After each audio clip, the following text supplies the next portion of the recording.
Hello everybody, welcome to my channel. I'm Ahmed and today we're going to be working on this painting here. We're going to be doing a bit of a loose style, and I will explain some various techniques, and let's start. So I already had just a very light sketch. I don't usually prefer to go into details with the drawing, so I laid out the main scene or main objects, and yeah, that's enough for me to start working on and working with my reference. We can see here we have light coming from here. It's a bit of a cloudy day, so we don't have very strong light, but as we can see, like, we have shadows on all these spots here, and we will also try to work with these shadows, because most important thing in watercolor is when you have these nice light and dark contrasts. So let's start with the sky. I don't want to do any clouds or anything on the sky. I just want a bit of a flat gray sky. So I'm going to be mixing some cobalt blue, very light wash, and I'm going to add a bit of, this is raw sienna, something to warm it a bit, maybe a bit more.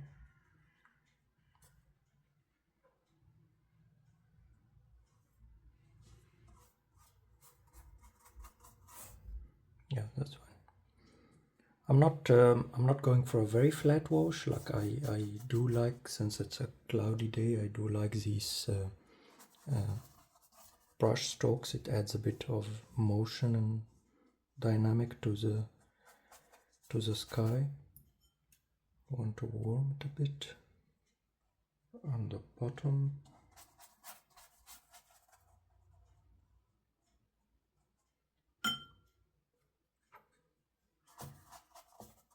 I'm just doing very rough brush strokes.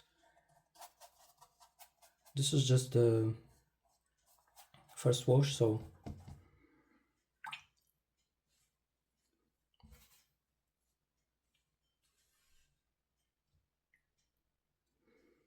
then I'm going to pull this down to the foreground, also give a light wash. I'm going to be using raw ochre here, maybe a touch of cobalt blue, just to get a bit of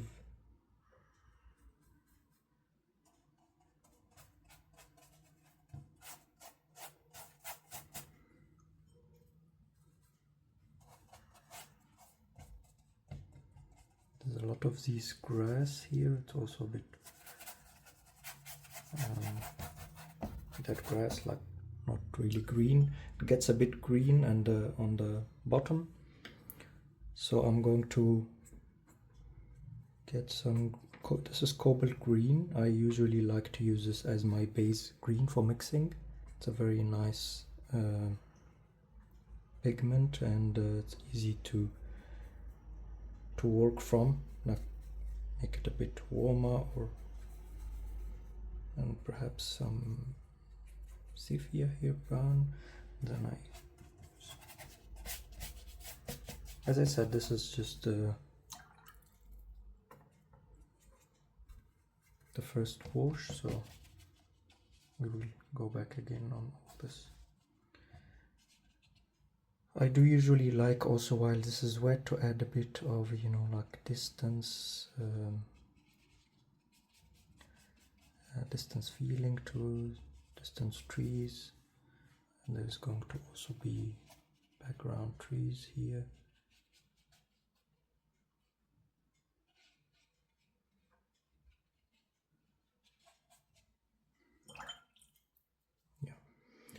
Now I will go for the barn itself. We'll use raw sienna, bit of yellow ochre,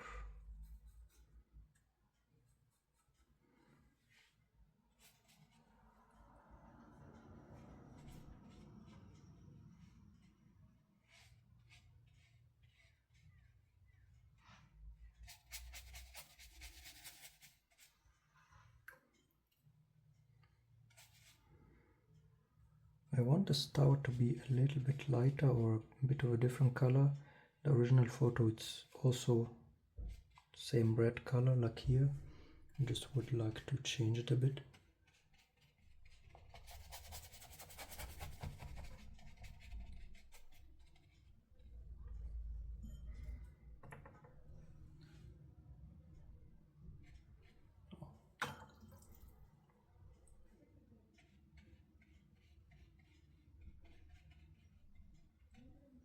Now while this is still wet, the barn is still wet, would be nice to add some texture, like usually just splatter some different colors, let them blend in, maybe a bit dark things, especially on the top. If you look at the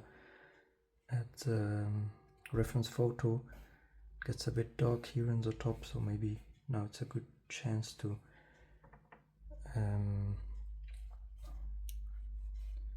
use this, you know, like wet, and let these colors blend. Just add some texture.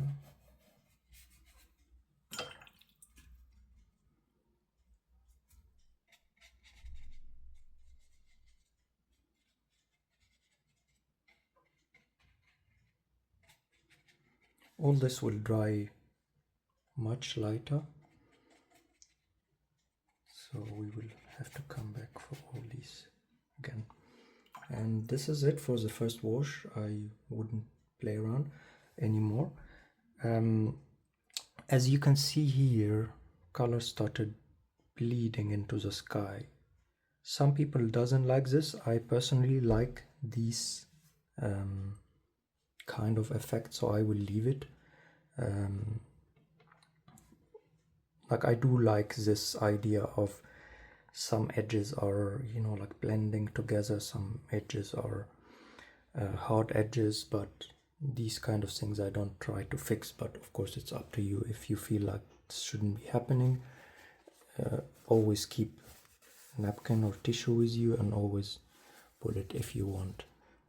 It's very important to keep something like this always with you to quickly fix mistakes. So now I'm gonna leave this to dry completely before starting my next wash. Okay, now the first wash is dry, so we can proceed to the next wash. I will start with the trees first, and then go into the building, and then work on the foreground. So as I mentioned before, I usually like to use a base green, like in my case here I have this Cobalt Green. I use it as a base, and then I mix from it. Of course I don't use this directly because it's a bit unnatural green. It's mainly used for mixing. So I will make it a bit warm by adding yellow ochre. I want a bit of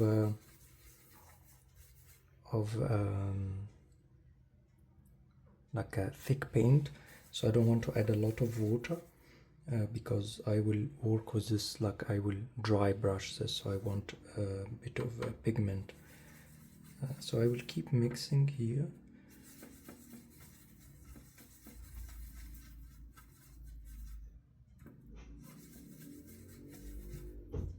Until I reach consistency. So basically what I will do is I have the color here. As you can see, it's not very watery. It's have a bit of texture here, you can see. And I'm loading a brush This is a bit of a medium brush.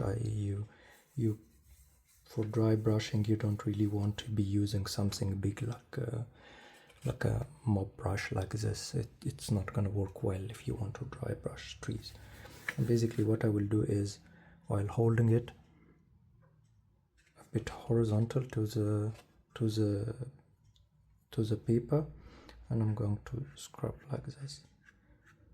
You can always try it on a paper to see if you have correct consistency, and then I'm going to be doing this. Gives a bit of a loose feeling of trees. So I would just like to make it a bit darker. I'm adding a bit of Sephia here, or any brown would work as well, like raw umber or any other browns you're used to. And now I will come here and start doing this random, very random.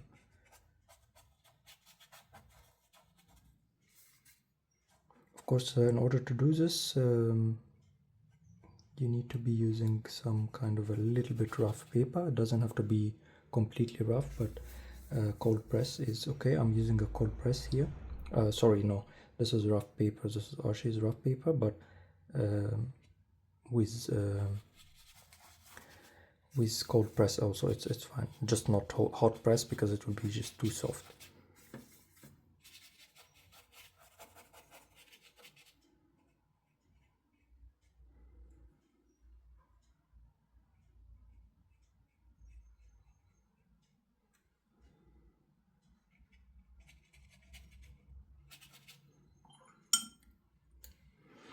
When I start coming to the bottom here, bottoms of the trees always, especially if they're dense trees, it always gets a bit darker. So I'm making a bit of a dark here.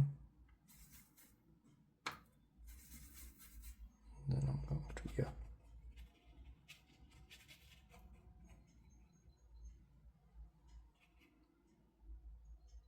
And that's it.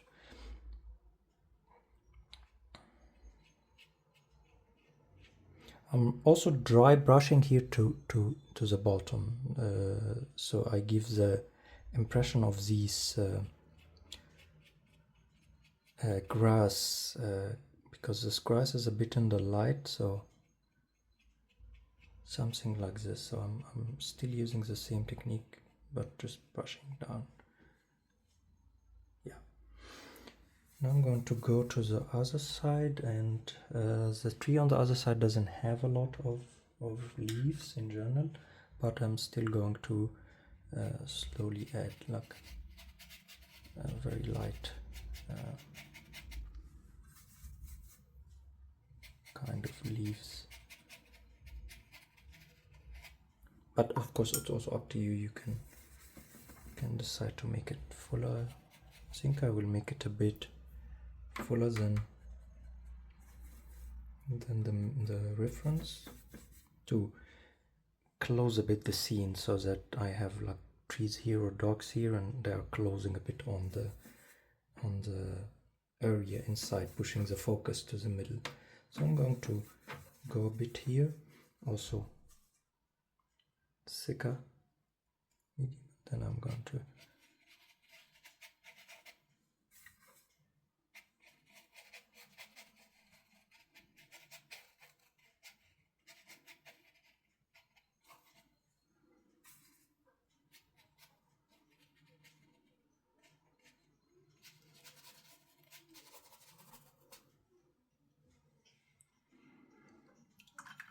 that's good for now. Now I will start working on the barn itself.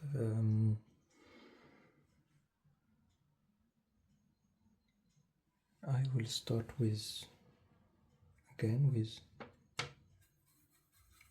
burnt sienna. Give it also a bit of yellow ochre. Maybe I would like to darken it a bit. It's a bit more of a dark red. I'm just playing a bit with the colors. It's up to you to mix, like I'm mixing alizarin crimson, yellow ochre, and then I'm going to go again.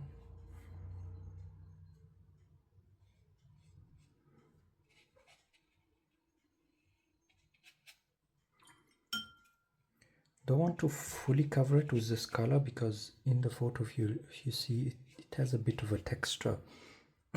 So I want to vary the colors a bit while it's still wet and let things blend. I'm going to leave this a little bit lighter since it's a part in the light, and here I'm just going to also with maybe even a bit toward the bottom so it gets a bit darker.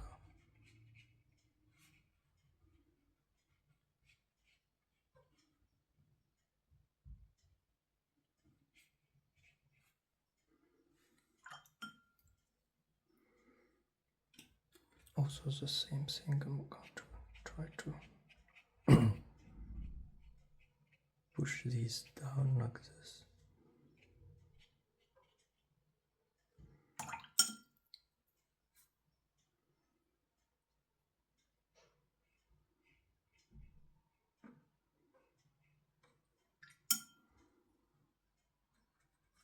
That was very light, just to intensify the color a bit without losing the value. Like I still want it to be a bit brighter. Here, just some texture, some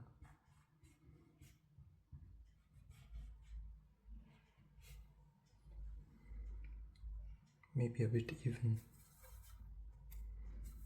some darks here again. While it's still wet, let it blend in.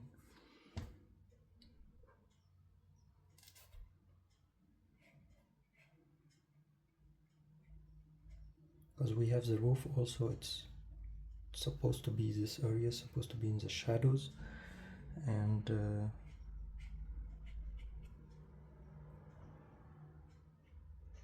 add a bit also here.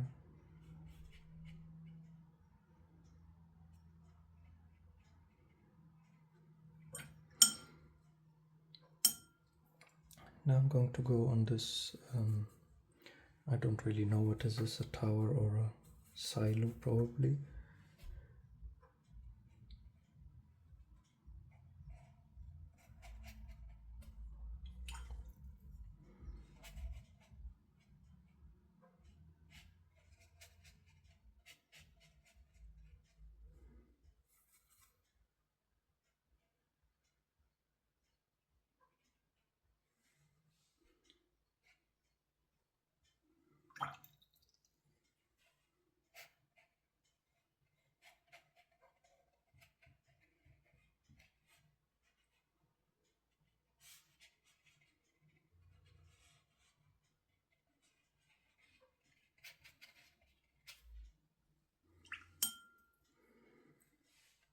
The roof here has an interesting color on the reference, one of the colors that is not very easy to mix in watercolor. It looks like a bit of a bright gray, so I'm going to replace it with just brown. I'm using Sephia here, so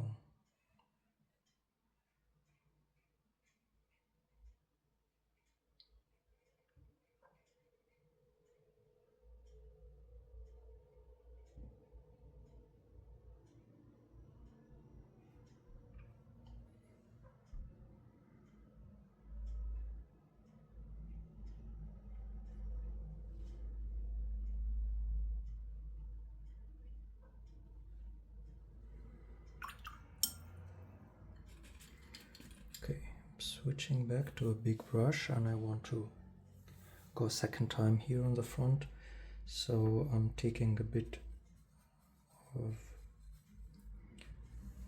yellow ochre on the mix that I already have.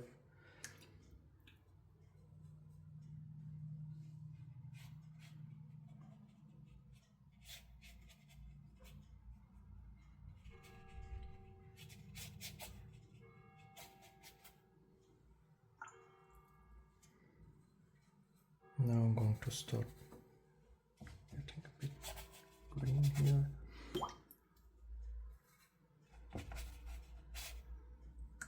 And I usually like to darken a bit the edge of my painting down, so I also push the eye when looking at the painting up. So yeah. Now while this is wet, I want to add some texture as well. I'm going to mix again some a bit darker green.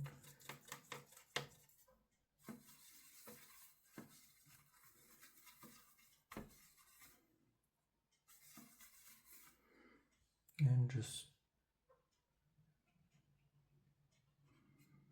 while it's still wet, if you're painting in a somehow dry climate, you can always re-wet the spot either by spray or just go with a brush. But I would prefer, if you are doing these, be ready with all your mixing so you can quickly do it while it's still wet. I'm just adding random.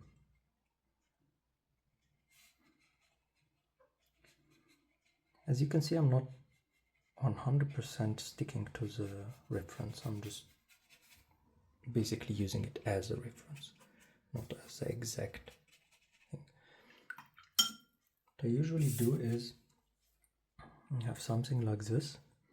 This is a piece of a card, like a credit card, just old one. I cut it, and I use this for many things. So for example, I use it also to splatter some paint, so I will also do this now. Get some dark greens here, and then I just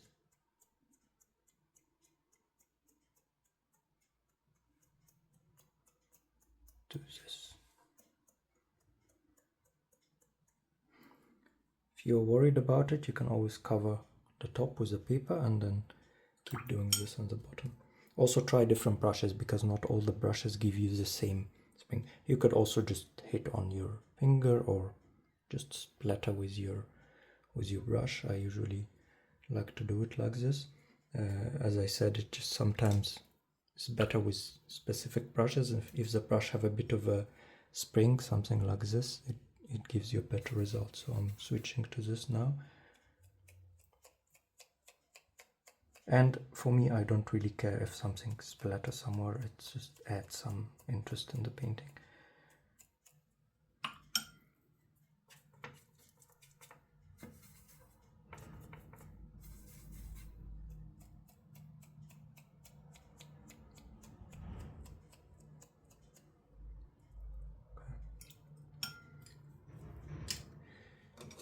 Now with a very fine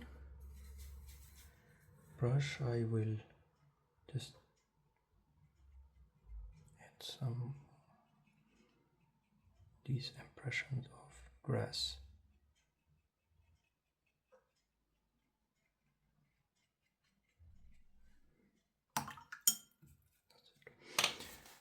One thing I also like doing with the same thing, of course you can also use your finger or something, is once this starts drying a bit, but not completely drying, you can add these highlights. Just think about them as highlights on a grass or something. You just need to find the exact right moment, because for example here, as you will see, it will start disappearing again because the paper is still a bit too wet. So you can wait maybe a minute or two, and then it will when I do this, it will stay a bit more, because the paint now is too wet, and then it just fills the places I did.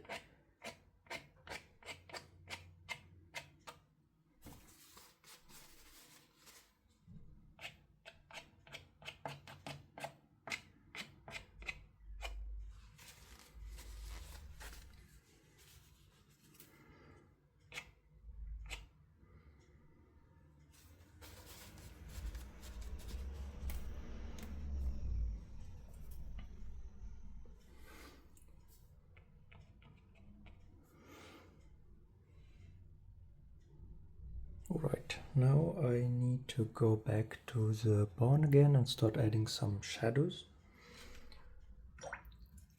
So usually I like mixing my shadows from Cobalt Blue and Alizarin Crimson. Just be careful with alizarin because it's a bit of a strong. So usually I reach a purple kind of shadows because I like the warm, the cold shadows a bit. So I usually reach this color. Oh, sorry, let me show you. Usually reach something like this. And I either use it like this, depends on the scene. If the scene is a little bit colder, I can use it like this directly for shadows. And sometimes I just give it a touch of raw sienna just to warm it a bit.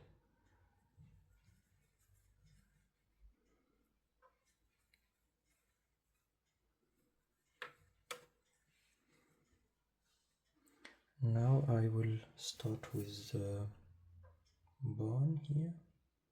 The side is completely in the dark. And it's supposed to be also some shadow here from the roof.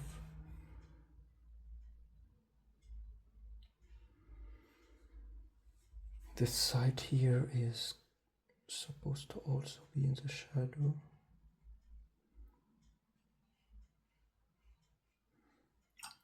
But since this is round, so I will just with some water gradually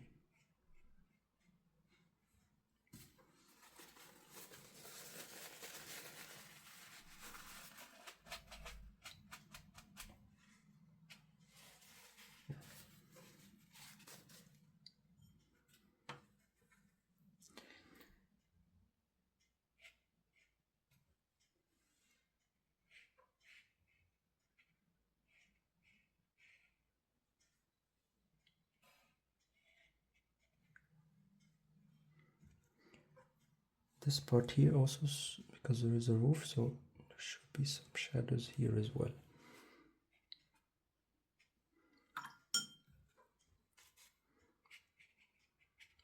I'm softening this a bit.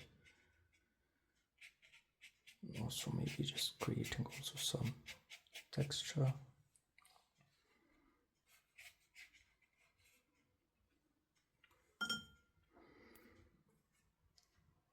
This part here is supposed to also be darker a bit.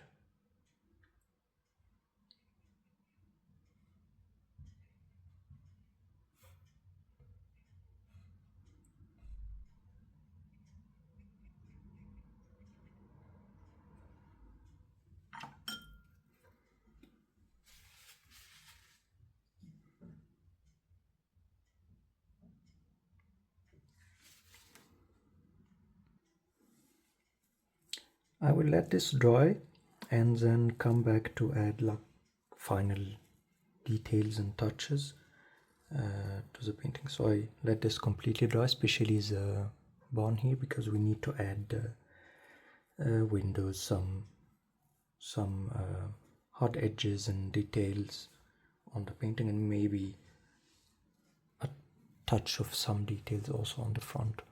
So I will let this dry and then come back again.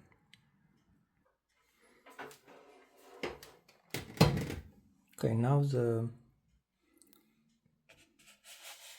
painting is ready. It's dry. You can of course wait, or you can use a hair dryer to speed it up a bit. Now I'm going to be using a small detailing brush to start adding some details. I'm mainly going to be using Sephia here for these details, and thick pigments. Like I don't want to like very dark and not very watery to add these details. So first of all we have some kind of first in general, before working, I usually, when I have these kind of roofs, I like to give them a bit of a hard edge to define them somehow.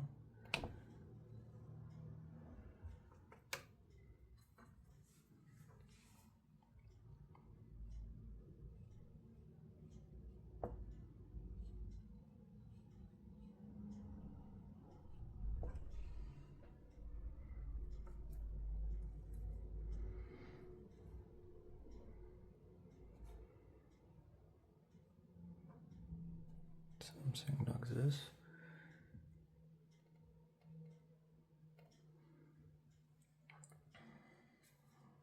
There is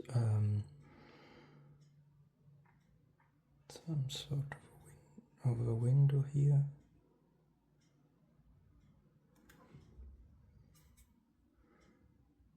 And down here.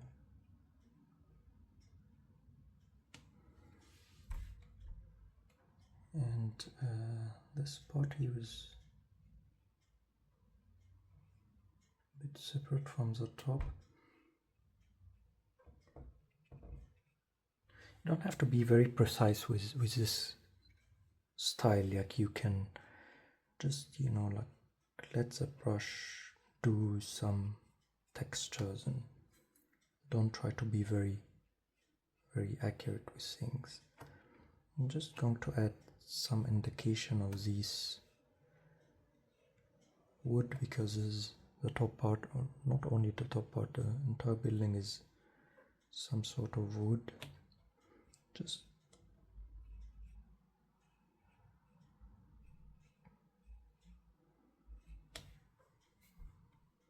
to add some interest. Here also, I think this here supposed to be also going this way. And there's two windows here.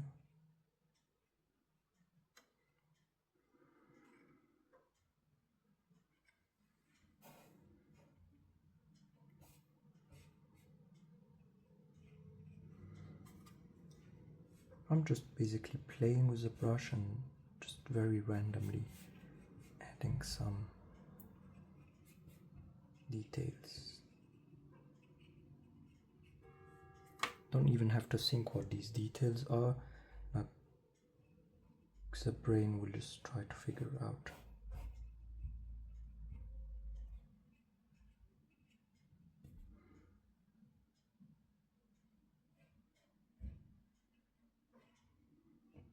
The bottom of this thing is a little bit, have also different texture from the top part.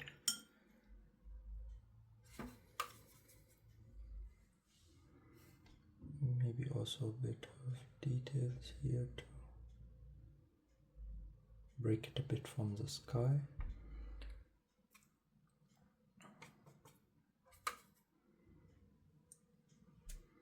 Here there is some kind of a door or something like this here. Also under the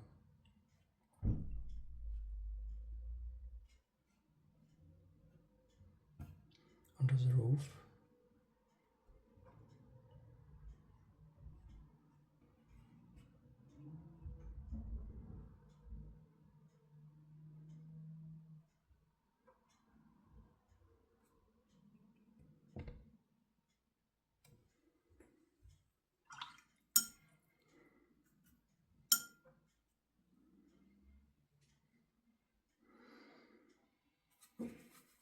I'm getting a bit of this mix that was here. I think it was yellow ochre and some rose sienna. Just try to add a bit of this.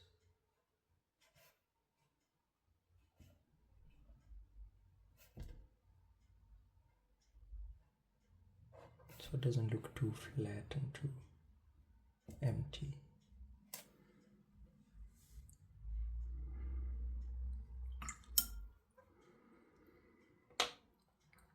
There's also something, since look again here. This building here is supposed to also be like throwing a bit of a shadow on this area here. So let's also add a bit of touch of this here.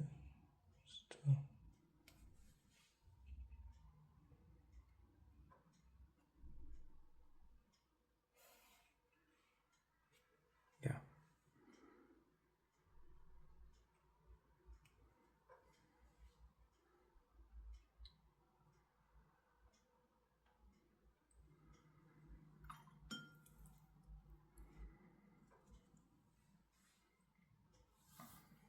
Good.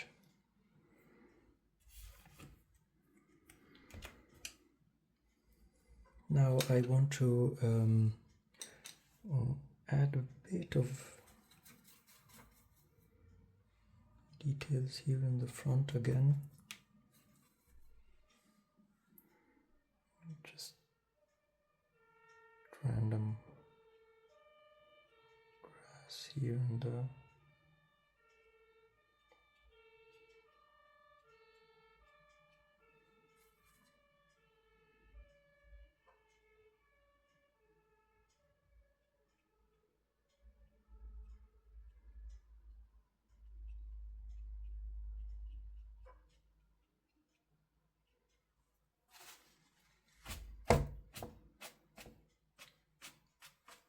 I'm just blending a bit the bottom so it's not just sticking there, and I would like to do some more of these splatters again here, maybe with some, like, since this is dry now, so they're going to be more visible. Yeah.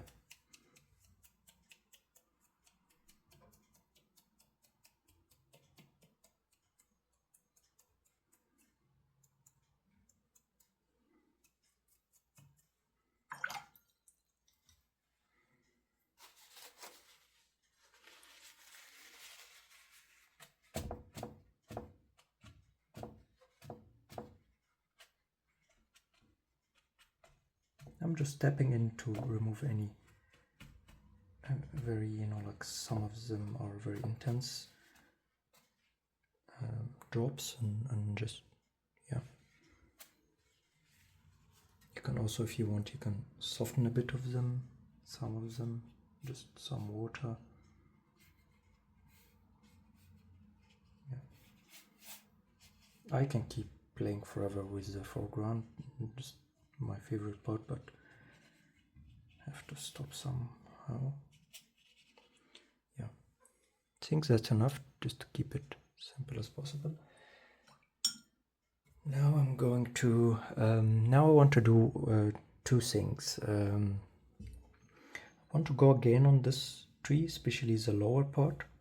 I feel like it needs a bit of darkness down here, and this faded a bit. What I like to do usually is, when you have something that you want to keep in focus, try to always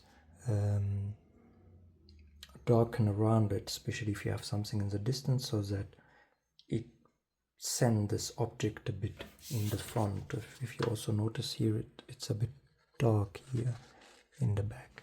So we will try to did something like, since this is dry, so what I will do is I will, with a wet brush, with water, just clean water, I will just wet this a bit,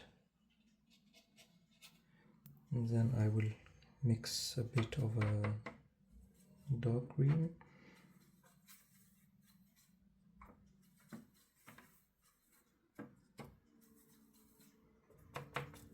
I'm using also Cobalt, Sephia, and I think that's pretty good. Yeah. And then I'm going to go here in, not all the way, and I just want the bottom to be a bit darker, maybe even a bit more dark.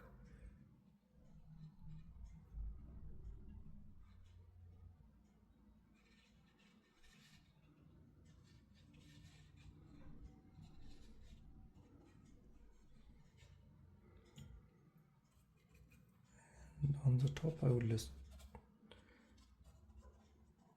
want it to blend a bit, maybe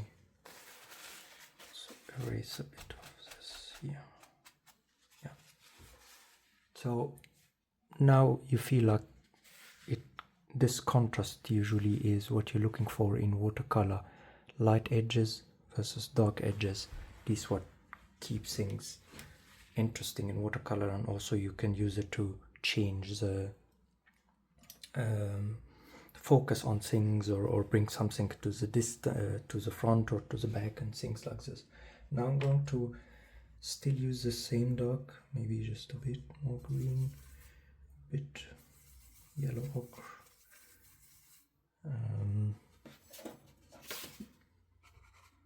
Try to always keep some scrap paper beside your paintings that you, for example, didn't like and was going to throw. Just use the back to use it as reference for your color.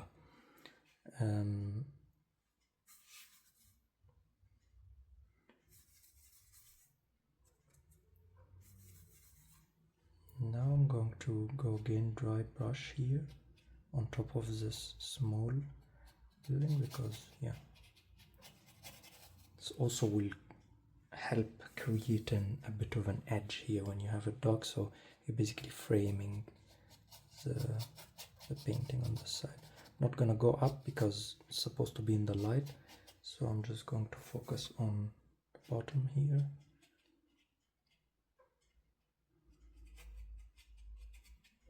Yeah.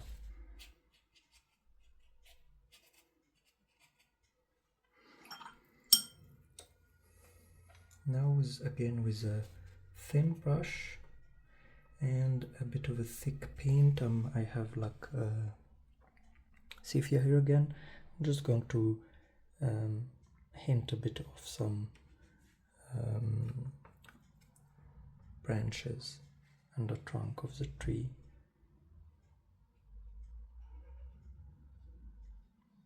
Just very thin things, maybe some of these branches are going out.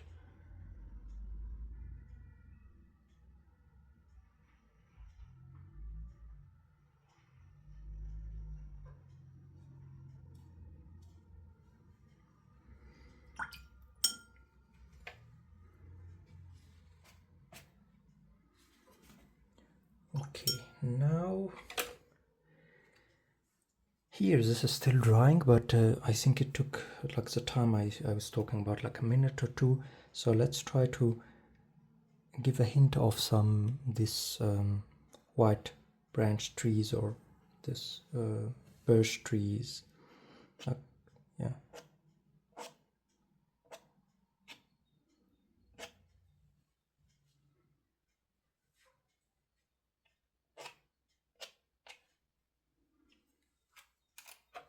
Good.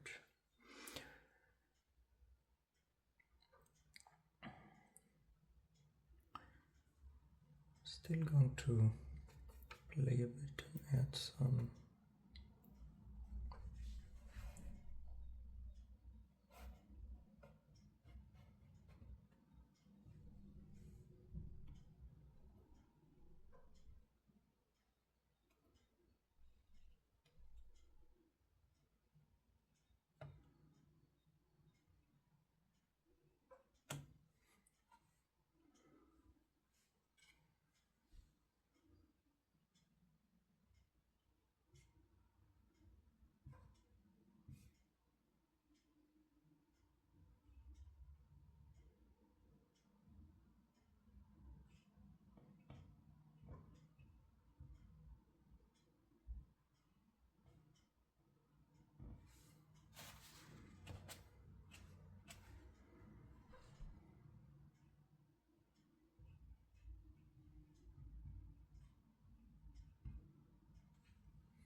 good. I think we can maybe add some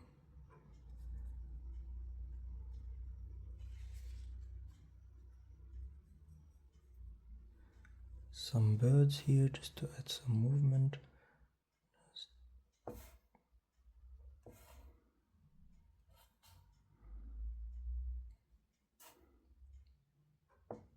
Don't be afraid of doing this, even just a dot like this will be enough to give an indication of a bird or something. Usually what I do is I do a cross and then another one like this.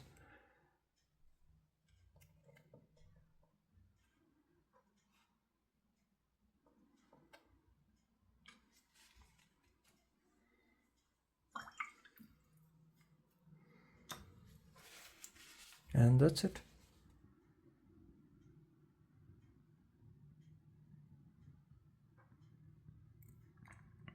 So hope you enjoyed the video and learned something. I will be posting more of these kind of demos or sometimes also tutorials or about specific topic or specific technique, so stay tuned and let me know in the comments if you have any questions about this one, or in general if there is specific topic in watercolor you would like me to do a video about in a future videos. And thank you for watching and see you soon. Bye.